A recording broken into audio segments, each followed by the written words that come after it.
Hi, it's Karen from Accidentally Creative.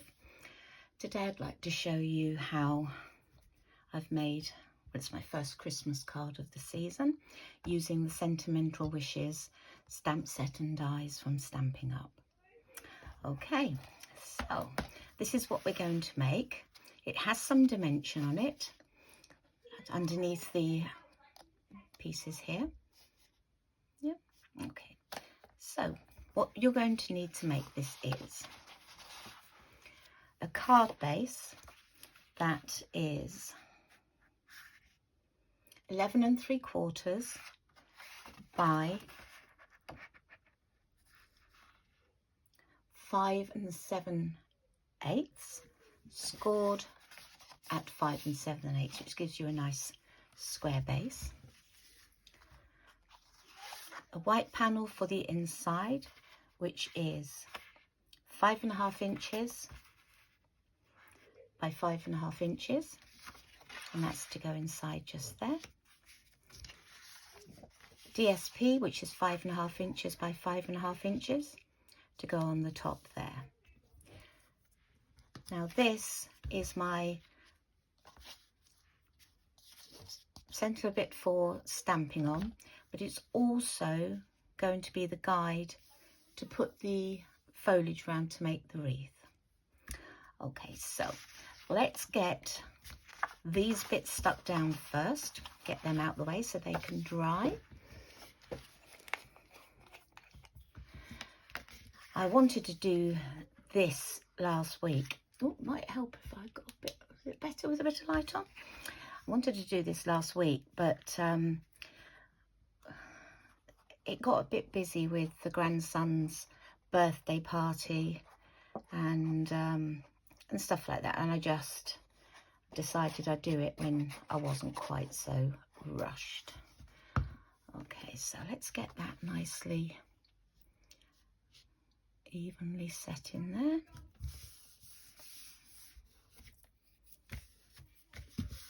Okay, and get our DSP.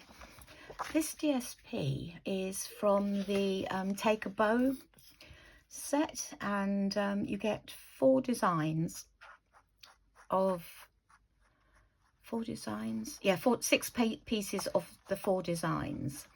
So, you know, a good size pack, but they are all the same size. And yes, I can see making lovely bows out of them and all of that. But I thought sometimes you're scrabbling around for a background that is Christmassy, but not hasn't got figures on there, isn't tied into anything particular. So I thought this one worked very well with that. And I like squares with circular on it. Maybe I'm a bit strange in that way, but that's what I like to see. So there we go. Okay, so this piece here is going to sit on there. So in order to build things up, to know where to do the stamping, so let's keep that in view so we know what we're talking about. So I've prepared these bits earlier. I'm happy to do a little bit of colouring on screen, which, you know, I can do now. And I've only used 2 colours for the foliage, and this is dark shaded spruce. Now it's not a difficult colour, but I find I tend to not do so well. I kind of go over the lines a bit, and there is a line that goes all the way through, which is the branch. But what I've decided with myself is not to be too particular, because it takes the fun out of it, and actually I should be using the light shaded spruce. So anyway, you get the gist of it, don't you? And then dark poppy parade for the berries. And they're as simple as that. Doesn't take any artistic ability at all. Okay, let's pop them to the side. Right, so let's start to build this up without sticking anything down. And the reason I do that is so that I can then work out where I'm going to stamp the sentiment. And I like to start off at the top. And I've got 5 pieces that are going to overlap as they go around. This one is going to tuck under that one, just so that the continuation looks good. And that one is going to tuck under there. And then it's just a case of manipulating them into a circle, such as that. Okay, so I now know that when I've popped that one on and popped these 2 on, that this is going to be my area for stamping. So let's take those away. Oops. So I'm going to stamp it just there, and I'm going to use VersaFine Onyx Black for this. Okay. And I want it just about there. Oh, that's stamped lovely. Really pleased with that.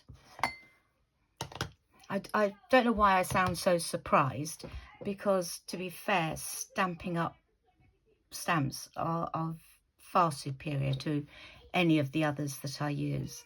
Okay, so let's get my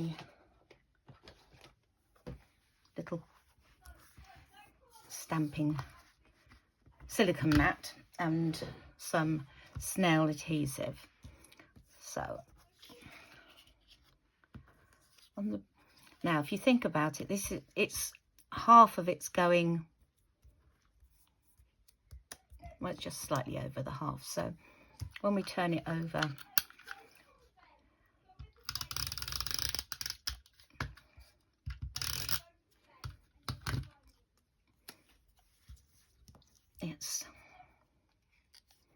and if you get any bits that are showing through,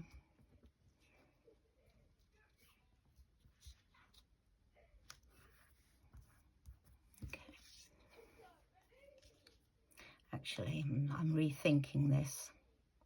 I think glue. Yeah, let's use glue so I can wiggle the glue. But only a little, we don't need huge amounts. And I'm only literally going down the middle.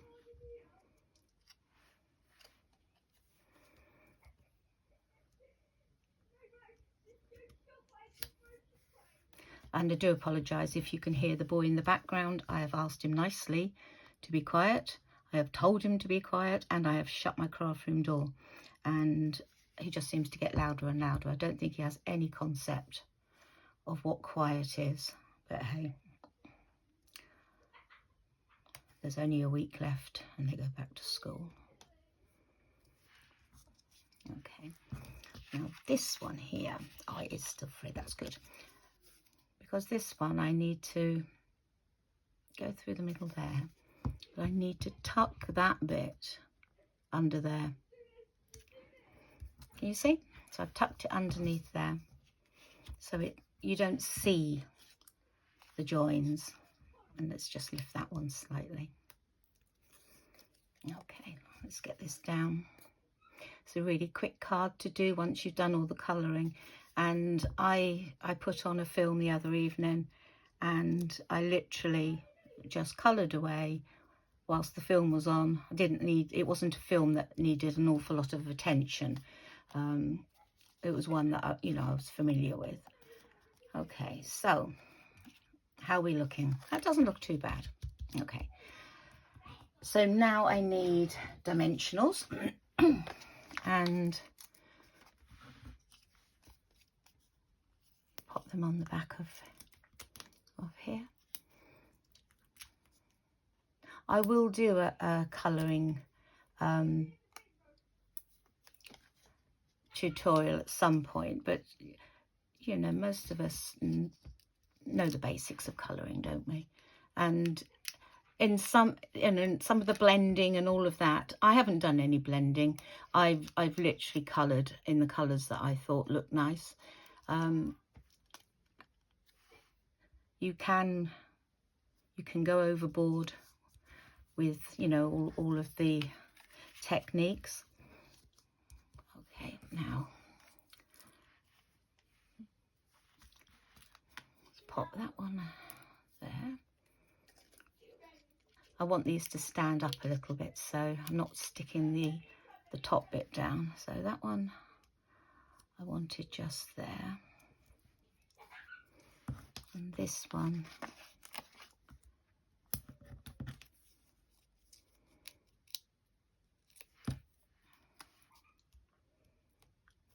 just there, and the tiniest little bow at the top. Let's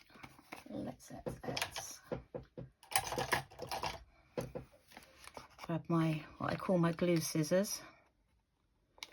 That pair of snips that I've got a old motif attached to it to remind me not to cut anything normal with it, because they're all a little bit sticky.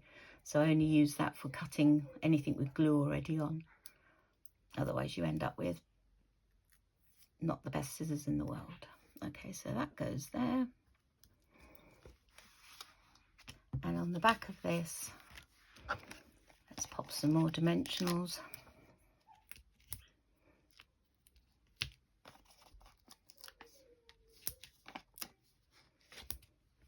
No, one in the middle for good luck. So apart from the colouring, this is a really quick and easy card to put together.